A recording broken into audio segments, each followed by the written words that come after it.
السلام علیکم ورحمۃ اللہ وبرکاتہ۔ بسم اللہ الرحمن الرحیم والصلاة والسلام علی رسولہ الکریم وعلی آلہ وصحبہ اجمعین، اما بعد۔ رمضان شریف کی آمد تھی تو اللہ کے نبی صلی اللہ علیہ وسلم نے اس سے پہلے ممبر پر خطبہ دیا تو انہوں نے فرمایا ماذا یستقبلکم، وہ کون آ رہا ہے، ماذا تستقبلون، تم کس کے سامنے جا رہے ہو۔ پھر آپ نے دوبارہ کہا بڑے ہیبت ناک طریقے سے ماذا یستقبلکم وماذا تستقبلون، وہ کون آ رہا ہے، تم کس کے سامنے جا رہے ہو۔ سناٹا چھا گیا۔ پھر آپ نے تیسری دفعہ کہا ماذا یستقبلکم وماذا تستقبلون، وہ کون آ رہا ہے، کس کے سامنے جا رہے ہو، کون تمہارے سامنے آ رہا ہے۔ تو حضرت عمر رضی اللہ عنہ کھڑے ہو گئے، وحی نزل، یا رسول اللہ کوئی نیا حکم آیا ہے، کوئی وحی آئی ہے۔ آپ نے کہا لا، نہیں۔ عدو حضر، یا رسول اللہ کوئی دشمن حملہ کرنے لگا اور آپ نے دیکھ لیا ہے تو ہم تیاری کریں۔ آپ نے کہا لا۔ کہا تو پھر کون آ رہا ہے؟ آپ نے فرمایا رمضان آ رہا ہے، شہر رمضان آ رہا ہے۔ اس کو اللہ کے نبی نے فرمایا میری امت کو پتہ چل جائے کہ رمضان کیا ہے تو تمنا کریں کہ سارا سال ہی رمضان ہو۔ اللہ نے ایام معدودات، چند دن رکھے ہیں، تو پہلے 10 دن ختم ہو گئے، جس کو کہ میرے نبی نے کہا کہ پہلا عشرہ رحمت کا ہوتا ہے، اللہ تعالیٰ کی رحمت کے دروازے کھلتے ہیں، آؤ بھائی مانگ لو، لے لو، جتنا چاہیے آ جاؤ۔ تو دوسرا جو 10 دن ہیں، جو اب کل 10واں روزہ ہے، اس کو مغفرت آپ نے فرمایا کہ اس میں اللہ پاک کی طرف سے خاص طور پر یہ جو وہ نہیں ہوتا، وہ سیل لگاتے ہیں یہ تاجر دکاندار کہ بھائی سستا ہے، لے لو لے لو، لوگ ٹوٹ پڑتے ہیں۔ تو حالانکہ ان کا پرانا مال ہوتا ہے اور اس بہانے سے وہ نکالتے ہیں، ورنہ کون آج کسی کا بھلا چاہتا ہے، ہر کوئی لوٹنے کے چکر میں ہی ہے۔ تو اللہ کی طرف سے ایک سیل لگتی ہے، بھائی آ جاؤ بھائی، لیکن شرط یہ ہے کہ توبہ کرو۔ ایک آدمی توبہ نہیں کرتا اور ایک آدمی اللہ کے سامنے جھک کے توبہ کرتا ہے، تو دونوں میں بڑا فرق ہے۔ اگر یہ فرق اللہ نہ کرے تو پھر کربلاؤں کی ضرورت کیا تھی، پھر اللہ کے نبی کے نواسے کو اپنا سر کٹانے کی کیا ضرورت تھی۔ تو پھر تو سنان بن نبی انس جس نے آپ کا سر کاٹا، وہ اور حسین برابر ہو گئے۔ تو توبہ شرط لگائی کہ تم توبہ کرو، میں معاف کروں گا۔ اچھا، پھر میں اللہ کے نبی پہ قربان جاؤں، آپ نے ہمیں بڑی سہولت دے دی۔ آپ نے کہا ما اصر من استغفر وإن عاد في اليوم 70 مرة، جس آدمی سے دن میں 70 دفعہ توبہ ٹوٹی، 70 سے مراد ہے بہت زیادہ، ہو سکتا ہے 200 باری ٹوٹی ہوگا، جس آدمی سے 70 دفعہ توبہ ٹوٹی ہو، یعنی ایک دن میں بہت دفعہ ٹوٹی ہو اور وہ ہر دفعہ توبہ کرے، تو اللہ کی نظروں میں مجرم نہیں ہے۔ ایک گناہ کرے اور پکا ہو جائے، وکھی جیسے سارے کرندے پہن میں کر لیا تھا کی ہو گیا، یہ بڑا خطرناک جا رہا ہے، یہ نہیں چھوٹے گا۔ لیکن جو گناہ کر کے روتا ہے، ایک آدمی میرے پاس آیا، 2-3 دفعہ آیا، پھر تو ملاقات نہیں رہی، شراب کی عادت تھی، تو اتنے صدمے اور افسوس کے ساتھ مجھ سے کہتا میرے لیے دعا کریں، مجھ سے شراب چھوٹتی نہیں۔ اور ایک دن تو اتنا رویا اس کی چیخیں نکل گئیں۔ تو اس کا معاملہ بہت آسان ہے، اور اگر کوئی توبہ پہ پکا ہو جائے، یہ تو وہ ہے کہ توبہ کرتا ہے توڑتا ہے، کرتا ہے توڑتا ہے، پھر کرتا ہے، پھر کرتا ہے، پھر کرتا ہے۔ ایک دفعہ جاوید چودھری صاحب مجھ سے کہنے لگے کہ آپ تو لوگوں کو گناہوں پہ دلیر بنا رہے ہیں، آپ کا نوکر اگر 3-4 دفعہ غلطی کرے آپ اسے رکھیں گے؟ میں نے کہا چودھری صاحب آپ نے طارق جمیل اور خدا کو ایک بنا دیا جی میرا تو بیٹا بھی میرے ساتھ یہ سلوک کرے گا تو میں کہوں گا میرا پتر اے راہ پیا تے اے زمین پئی تے چھٹی کرو، تو میں تو اپنے بیٹے سے گزارا نہیں کروں گا، اس کو فارغ کر دوں گا، تو وہ تو نوکر تو بڑے دور کی بات ہے، وہ اللہ ہے جس کی رحمت اس نے خود رحمتی وسعت کل شیء، پتہ میری رحمت نے ہر چیز کو گھیرے میں لیا ہوا ہے۔ تو توبہ کرتا رہے گا ندامت کے ساتھ، دل کے ساتھ، پھر نفس کے ہاتھوں مجبور ہو کر یا ماحول کے ہاتھوں مجبور ہو کر کچھ کرنا پڑ جاتا ہے، ہو جاتا ہے، پھر وہ توبہ کرتا ہے، اس کا معاملہ بہت آسان ہے۔ اور جو توبہ پہ پکا ہو جاتا ہے تو اس کے ساتھ اللہ کیا کرتا ہے؟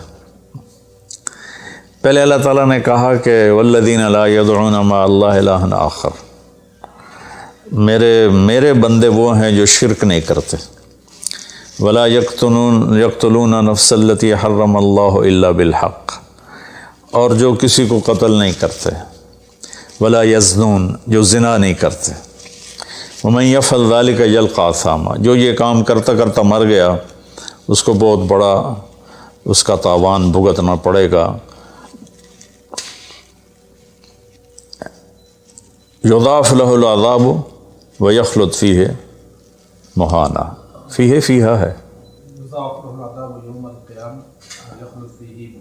ہاں یضاعف لہ العذاب یوم القیامہ ویخلد فیہ مہانا، کہ اگر یہ کام کرتا ہوا ایک آدمی مر جاتا ہے، جیسے قبائلی دشمنیوں میں مارے جا رہے ہیں اور ان میں قاتل 100 آدمیوں کا قاتل ہے، اپنی موت مر جاتا ہے، تو کہا اس کی تو خیر نہیں ہے، لیکن 100 کا قاتل توبہ کر لے، زنا کرنے والا توبہ کر لے، کفر کرنے والا توبہ کر لے، تو اللہ تعالیٰ فرماتا ہے کہ الا من تاب وآمن وعمل عملا صالحا فاولئک یبدل اللہ سیئاتہم حسنات، پھر میں کیا کرتا ہوں کہ اس نے جو توبہ پکی کر لیتا ہے، پکی، تو میں کیا کرتا ہوں اس نے زندگی میں جتنے گناہ کیے ہوتے ہیں وہ مٹا کے نیکیاں لکھ دیتا ہوں، ہر گناہ کے بدلے ایک نیکی لکھ دیتا ہوں۔ ایک دفعہ نعیم بٹ صاحب میرے بڑے پیارے بھائی ہیں، دوست ہیں، کہنے لگے مولانا صاحب میری نیکیاں آپ سے زیادہ ہیں۔ میں نے کہا جی میں تو کوئی دعویٰ نہیں کیتا بھائی میریاں زیادہ، کہا نہیں میں لاجک دیتا ہوں، کہا ہم نے اتنے گناہ کیے ہیں کہ جس کی حد کوئی نہیں، شوبز کی دنیا میں تھے وہ، تو اب میں نے کر لیے پکی توبہ، تو آپ کی نیکیاں اتنے نہیں جتنے میرے گناہ ہیں، وہ سارے لکھے گئے نیکیوں میں، تو میری نیکیاں آپ سے بڑھ گئی۔ میں نے کہا بڑی زبردست آپ نے لاجک دی ہے، بالکل ٹھیک ہے، اللہ پاک جس کو جتنا چاہتا ہے دیتا ہے۔ تو توبہ پر اللہ تبارک و تعالی ہر شے معاف کر دیتا، یہ مہینہ مغفرت کا ہے، بخشش کا، یہ مطلب نہیں کہ بھائی ڈنڈے بھی مارتے رہو اور اللہ بخشش کر دے گا، اللہ تعالیٰ جس کو چاہے معاف کر دے، اللہ کی رحمت کسی شے کی حقوق العباد معاف کر دے، حقوق اللہ معاف کر دے، اللہ کو کسی چیز کی کوئی رکاوٹ نہیں ہے، لیکن اس کا قانون ہے ان رحمت اللہ قریب من المحسنین، میری رحمت ان لوگوں کے قریب ہے جو عمل کو خوبصورت بنا کے پیش کرتے ہیں اس کی بارگاہ۔ تو ایک صحابی جنہوں نے حضرت حمزہ کو قتل کیا، حضرت حمزہ رضی اللہ تعالیٰ عنہ علیہ السلام، وحشی رضی اللہ تعالیٰ عنہ، اللہ کے نبی نے مکہ فتح کیا تو ان کے قتل کا حکم دے دیا کہ جہاں ملے قتل کر دو، تو وہ بھاگ گئے طائف، ان کو کسی نے کہا جو آ کے کلمہ پڑھ لینا اس کو معاف کر دیتا، اور جو آ کے معافی مانگے اس کو معاف کر دیتا۔ تو کہنے لگے میں نے منہ چھپایا اور چپ کے راستوں سے مدینے پہنچا، اللہ کے نبی مسجد میں ایسے اپنے دھیان میں بیٹھے تھے، میں نے کہا اشہد ان لا الہ الا اللہ واشہد انک رسول اللہ، تب ایسے ہوئے، تو ان کا چہرے سے کپڑا ہٹایا، تو کہنے لگا مجھے امن چاہیے، میں امن کا طلبگار ہوں۔ تو آپ نے فرمایا اواشیون انت، تو وحشی ہے؟ کہا جی ہاں۔ کہا میرا دل تو تھا کہ تم مجھ سے امن طلب نہ کرتا اور میں تیری گردن اڑا دیتا، لیکن میرا رب کہتا ہے کہ وَإِنْ أَحَدٌ مِّنَ الْمُشْرِكِينَ اسْتَجَارَكَ فَأَجِرْهُ حَتَّى يَسْمَعَ كَلَامَ اللَّهِ۔ اگر کوئی آ کر مشرک آپ سے پناہ چاہتا ہے تو اس کو آپ پناہ دیں، تو تجھے پناہ ہے، کچھ نہیں، بول بیٹھ۔ تو کہنے لگا میرے کچھ سوال ہیں۔ آپ نے کہا کیا؟ پھر کہنے لگا مجھے امن تو ہے نا، مجھے کہیں گے تو کچھ نہیں۔ آپ نے کہا نہیں، کچھ نہیں کہتا۔ آپ کا رب کہتا ہے جو شرک کرے، قتل کرے، زنا کرے، وہ جہنم میں جائے گا، جو میں نے ابھی آیت پڑھی۔ تو میں نے تو یہ سارے کیے ہوئے ہیں، تو کیا میرے لیے گنجائش ہے؟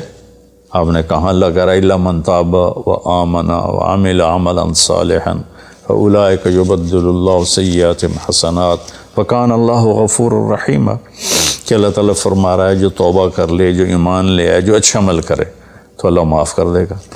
وہ کہنے لگا ایمان بھی لاؤں، توبہ بھی کروں، اچھا عمل بھی کروں، یہ تو بڑی سخت شرطیں ہیں، کوئی اور آسان اس سے راستہ ہے؟ تو آپ نے کہا ہاں، اللہ تعالیٰ کہتا ہے کہ ان اللہ لا یغفر ان یشرک بہ ویغفر ما دون ذلک لمن یشاء، میں شرک معاف نہیں کروں گا، باقی جس کو چاہوں معاف کر دوں۔ تو اس پر کہنے لگا وحشی آپ مجھے قتل تو نہیں کریں گے نا، مجھے امن تو ہے نا؟ آپ نے کہا ہاں ہے۔ کہا اچھا اگر وہ یہ کہتا ہے کہ میں شرک معاف نہیں کروں گا، باقی جس سے چاہوں معاف کروں، اگر مجھے معاف نہ کیا تو مجھے کلمہ پڑھنے کا کیا فائدہ؟ تو پھر آپ نے تیسری آیت اس کے سامنے پیش کی، کیا میرے نبی کا ظرف ہے چچا کے قاتل سے کیسی بات کر رہے ہیں، اور ایسی بے دردی سے قتل کیا گیا، ناک کاٹ لیا گیا، کان کاٹ لیے گئے، پیٹ چیر دیا گیا، کلیجہ ہندا نے چبا لیا اور سارا آنتیں نکال کے باہر پھینکنے، اور آپ ان کی میت پر اتنا روئے تھے کہ آپ کی ہچکیاں لگ گئیں۔ تو اللہ نے جبریل کو بھیجا کہ جاؤ میرے محبوب سے کہو کہ آپ روئیں نہیں، ہم نے حمزہ کو عرشوں پہ لکھ دیا ہے، حمزہ تو اسد اللہ و اسد رسول ہی، حمزہ اللہ اور اس کے رسول کے شیر ہیں، ہم نے عرش پہ لکھوا دیا ہے۔ تو کہنے لگا اگر مجھے معاف نہ کیا تو پھر مجھے کلمہ پڑھنے کا کیا فائدہ؟ تو پھر آپ نے تیسری آیت اس کے سامنے پیش کی، یا عبادی الذین اسرفوا علی انفسہم لا تقنطوا من رحمت اللہ ان اللہ یغفر الذنوب جميعا انہ هو الغفور الرحیم۔ اے میرے نافرمان بندو، کتنا پیار سے بلایا نافرمانوں کو، اور میرے کہا، میرے اب آدمی سگی اولاد کو کہتا تو میرے چو نہیں جمع ہے جب وہ نافرمان ہو جائے، تو وہ اللہ تعالیٰ کافروں سے کہہ رہا ہے، نافرمانوں سے کہہ رہا ہے اے میرے نافرمان بندو جنہوں نے اپنے اوپر ظلم کیا، تم گھبراؤ نہیں، تم توبہ کرو، میں سارے معاف کر دوں گا۔ کہنے لگا ہاں اے گل ٹھیک۔ پھر اس نے کلمہ پڑھا، تو اللہ کے نبی نے پھر فرمایا اچھا یہ تو بتا یار، میرا چچا تو شیر تھا، تو نے کیسے قتل کر دیا؟ پھر اس نے ساری کہانی سنائی کہ مجھے مطعم بن عدی نے کہا تھا، ان کا غلام تھے یہ، کہ تو محمد کو یا علی کو یا حمزہ کو علیہم الصلاۃ والسلام کسی ایک کو قتل کر دے تجھے آزاد کر دوں گا۔ تو حمزہ پر تو میں سوتے میں بھی وار نہیں کر سکتا تھا، اس سے میرے اوپر اتنا خوف تھا، اور آپ کے گرد جانا ویسے ہی مجھے پتہ تھا محال ہے، چاروں طرف پیرا ہے، میں تو علی کو قتل کرنے نکلا تھا، لیکن جب میں اس کے قریب پہنچا تو اس کی نظر ایسے چاروں طرف گھوم رہی تھی، اور میں نے چھپ کے وار کرنا ہوتا ہے، تو میں چھپ نہیں پا رہا تھا، میں اس کی نظروں میں آ رہا تھا، چونکہ جیسے اس کی تلوار چل رہی تھی ویسے اس کی نظر بھی چل رہی تھی۔ تو پھر اس کو چھوڑ کے میں حمزہ کی طرف گیا، تو وہ اندھا دھند، دونوں ہاتھوں میں تلوار تھی، وہ دائیں بائیں نہیں دیکھ رہے تھے، بس آگے جو آ رہا تھا گاجر مولی کی طرح کاٹ رہے تھے۔ تو اس کے راستے میں ایک پتھر کے پیچھے چھپ کے بیٹھ گیا، جب وہ میری زد میں آئے تو میں نے برچھا پھینکا، تو ان کے لگا، تو انہوں نے مجھے ایسے دیکھا تو مجھے لگا میری جان نکل جائے گی، میں بھاگا وہاں سے ڈر کے مارے، حالانکہ مجھے پتہ تھا میرا برچھا وار کر کام کر گیا ہے، تو پیچھے آوازیں ابا ہمارا ابا ہمارا، تو مجھے اندازہ ہو گیا کہ میرا کام ہو گیا۔ تو اس پر اللہ کے نبی ایسے روئے کہ پھر آپ کی آنکھوں کی لڑیاں لگ گئیں آنسوں کی، حالانکہ اس بات کو 7 سال ہو چکے تھے۔ پھر آپ نے کہا ویحک غیب عنی وجہک، اللہ تیرا بھلا کرے، میرے سامنے نہ بیٹھا کر۔ یہ بھی اس کو نقصان سے بچایا کہ کہیں میرا دل دکھ جائے دیکھ کر تو اس کا نقصان نہ ہو جائے۔ تو اللہ پاک اپنی بخشش اور رحمت کو جوڑتا ہے توبہ کے ساتھ۔ تو یہ بخشش کا 10 دن ہے کا مطلب یہ ہے کہ ہم اپنے گناہوں پہ توبہ کریں۔ اچھا، ایک بات چلتی ہے، اللہ حقوق اللہ معاف کر دے گا، حقوق العباد معاف نہیں کرے گا۔ اللہ کی رحمت کو کبھی پابند نہیں کرنا چاہیے، اللہ جس کو چاہے معاف کر۔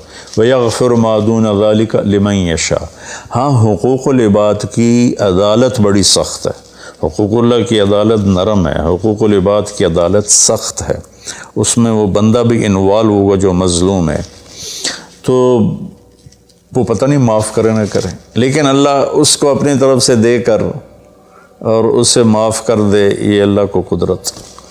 ایک آدمی نے 99 قتل کیے بنی اسرائیل میں، اللہ کے نبی نے فرمایا، اور سارے ظلم کے قتل تھے، ناحق۔ ایک قتل کرو تو قرآن میں بھی پڑھ کے سنایا کہ جہنم کی آگ ہے۔ ہمارے علاقوں میں قبائلی دشمنیاں، خاندانی دشمنیاں اور سیاست کے نام پہ دشمنیاں، زمین پر لڑائیاں، زمین وہیں پڑی رہتی ہے، دونوں طرف کے خاندان ختم ہو جاتے ہیں، مارتا کوئی ہے، قتل کسی اور کو کرتے ہیں، اور یہ سلسلہ ایسا چلتا ہے کہ خاندانوں کے خاندان ختم ہو جاتے ہیں، اور آگے آخرت بھی برباد ہو جاتی ہے کہ جو بچ گیا مر گیا وہ بھی جہنم میں جائے گا کہ اس نے کتنے بے گناہوں کو قتل کیا یا قتل کروایا۔ میرے نبی کا فرمان ہے، ایک آدمی کے قتل پر پوری دنیا اکٹھی ہو جا، ہاں بھائی مار دیو، اور مارنا تو ایک گولی نال ٹھا ہو جانی ہے، تو 7 ارب انسان کہہ رہے ہیں انہوں مار دے، اور مارنا بے گناہ ہے، وہ آدمی قتل کا حقدار نہیں، تو اس کو اگر قتل کر دیا تو اللہ اس ایک کے بدلے 7 ارب کو جہنم میں ڈال دے گا۔ اب یہ ہمارے قبائلی علاقوں میں اتنی لڑائیاں ہیں، اتنے قتل ہیں، نماز پڑھتے کو گولی مار دیتے، تو یہ خیال نہیں کرتے کہ آگے اس قتل کا جواب دینا پڑے گا۔ تو بھائیو، اپنے ماحول میں صلح کراؤ لوگوں کہ ہمارا عدالتی نظام بہت کمزور ہے، بلکہ ناقابل عمل ہے، یہ مظلوم کا ساتھی نہیں ہے، یہ ظالم کا ساتھی ہے۔ 150 پونے 200 سال پرانا انگریز کا قانون ابھی تک چل رہا ہے، اس سے خاک انصاف ملے گا کسی کو۔ علاقے کے جو با اثر لوگ ہیں وہ خاندانوں میں صلح کرائیں، وہ جہاں بھی کوئی لڑائی ہو جائے اس کو چھوٹا نہ سمجھیں، ان میں لوگوں کی صلح کرائیں۔ آپ نے فرمایا کہ میں تمہیں بتاؤں نفلی حج سے بہتر، نفلی نماز سے بہتر، نفلی روزے سے بہتر عمل بتاؤں؟ حالانکہ نفلی حج اور فرض حج میں سارے اعمال برابر ہوتے ہیں، لیکن فرض کو کوئی چیز پہنچتی نہیں، لیکن تھکاوٹ تو نفلی والے کو بھی اتنی ہوتی جتنی فرض والے کو ہوتی، تو آدمی پس کے رہ جاتا۔ میں تو کئی سال مسلسل حج کیے ہیں، تو میرے نبی نے فرمایا تو میں بتاؤں نفل نماز سے بہتر، نفل حج سے بہتر، نفل روزے سے بہتر؟ انہوں نے کہا جی کیا؟ کہا لوگوں میں صلح کرانا، لوگوں میں صلح کرانا۔ تو اس نے 99 قتل کیے، تو ایک دن اس کو خیال آیا میں توبہ کروں، تو ایک عبادت گزار سے پوچھا، وہ عالم نہیں تھا، کہ جی میں 99 قتل کیتے ہیں، کوئی میری توبہ ہے؟ اس کا توبہ تیری توبہ کیوں ہو سکتی؟ تو 99 کھا گیا، اس کا مڑ 100 تو پورے کرا دورا جا کام میں، اس ایک بار کی تو اثر بھی لا چڑے، اس کو بھی مار دی۔ پھر اس کو خیال آیا میں توبہ کروں، ایک عالم سے پوچھا یہ میری توبہ ہو سکتی؟ کہاں ہو سکتی؟ توبہ کس کی بند ہے؟ اللہ تعالیٰ کریم ذات، میں نے کئی دفعہ حدیث آپ کو پیش کی ہے کہ اللہ فرماتا ہے میرا بندہ تو اتنے گناہ کر کے زمین سے اٹھا کر آسمان کی چھت کو لگا دے، پھر صرف ایک دفعہ کہتے یا اللہ توبہ، میں سارے معاف کر دوں گا۔ اس لیے میں کہتا ہوں کسی گناہ گار کو حقیر نہ جانو۔ میں اللہ سے سوتے ہوئے روزانہ دعا کر کے سوتا ہوں، یا اللہ میرے دل کو پاک کر دے لوگوں کی حقارت سے، اور میری زبان کو پاک کر دے لوگوں کو تکلیف دینے سے۔ روز میں اللہ سے مانگ کے سوتا ہوں، تو وہ کہنے لگے لیکن ایک شرط ہے، توبہ پکی ہونی چاہیے، اور اس کے لیے ماحول کی تبدیلی ضروری ہے، یہ بستی گناہ گار لوگوں کی ہے، تو پھر کرے گا یہ کام۔ وہ سامنے بستی میں نیک لوگ رہتے ہیں، وہاں چلا جا، تو ادھر سب نیک لوگوں کی سنگت صحبت میں تو بدل جائے گا۔ انہوں نے کہا جی میں تیار ہوں، میری توبہ ہو جائے۔ کہا ٹھیک ہے جا۔ اس اپنا جلی بستر چایا، ٹر پیا، رستے چ موت نے جھٹکا دیتا۔ اس نے جب محسوس کیا کہ موت کا جھٹکا ہے تو اس نے جمپ لگایا آگے کی طرف، تو جب وہ گرا تو وہ اس طرح گرا، ایسے، یہ 2 ہاتھ آگے تھے اور انگلیاں ایسے تھی کہ میں آگے کی طرف بڑھ جاؤں، انتقال ہو گیا۔ اب اللہ کو تو پتہ ہے میں معاف کر چکا ہوں، اس نے اپنے بندوں کو اپنی رحمت اور یہ ساری کہانی سنانے کے لیے دوزخ کا فرشتہ بھی آ گیا، جنت کا بھی آ گیا، دونوں میں تکرار ہو گیا۔ جنت کا فرشتہ کہے میرا مہمان ہے، توبہ کر چکا ہے۔ جہنم کا فرشتہ کہے ابھی توبہ پوری نہیں ہوئی، اس گاؤں میں جانا تھا تو شرط پوری نہیں ہوئی، لہٰذا میرا مجرم ہے۔ تو اللہ نے تیسرا فرشتہ بھیجا اور کہا کہ بھائی یہ اس کی ڈیڈ باڈی ہے، یہ وہ گاؤں ہے، یہ اس کا گاؤں ہے، تو دونوں طرف کا فاصلہ ناپو، اگر نیک لوگوں کی بستی کے قریب ہے تو جنت والے لے جاؤ، اگر اپنے گھر کے قریب ہے تو جہنم والے لے جاؤ۔ فزیکلی وہ اپنے گھر کے قریب تھا اور بستی سے، نیک لوگوں کی بستی سے دور تھا۔ جب وہ ناپنے لگے تو اللہ نے اس زمین سے کہا سکڑ جا، اور اس زمین سے کہا پھیل جا۔ یہ پھیل گئی، یہ سکڑ گئی تو نیکوں کی بستی کے قریب، اللہ نے کہا لے جاؤ، جنت والے لے جاؤ۔ تو اللہ تو ایسا کریم ہے، ہم نے اللہ سے ڈرا ڈرا ڈرا کے لوگوں کو بھگا دیا ہے۔ ایک پڑھا لکھا نوجوان تھا، کہنے لگا تسی مولویوں نے ساڑھ کو رب بھی کھو لیا، اتنا ڈرایا جے، اتنا ڈرایا جے کہ اسی ڈر کے ہی دوڑ گئے ہیں۔ تو اللہ تو سراپا رحمت ہے، شفقت ہے، رحیم ہے، کریم ہے، اس کی رحمت کی کوئی حد نہیں۔ لیکن بھائیو، جیسے اللہ کا ایک قانون ہے کہ اچھا اور برا برابر تو نہیں ہوتا نا۔ ہم دنیا میں بھی دیکھتے ہیں کہ ہم اچھے اور برے کو ایک جیسا نہیں سمجھتے، تو ہم توبہ کریں، لوگوں سے توبہ کروائیں، تو انشاءاللہ ہم اللہ کی بخشش کے سائے میں آ جائیں گے۔ السلام علیکم۔ غریب کا سال بھر کا روزہ، مل کر افطار کروائیں۔ اس رمضان مولانا طارق جمیل فاؤنڈیشن لا رہی ہے تقسیم رحمت رمضان راشن پروگرام۔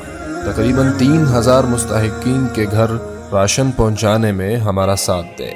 صرف 4200 روپے میں آپ بھی کسی کی مسکراہٹ کا سبب بن سکتے ہیں، تو جلدی کیجیے۔ مولانا طارق جمیل فاؤنڈیشن، اکاؤنٹ نمبر 127101044100786، میزان بینک، تلمبا برانچ۔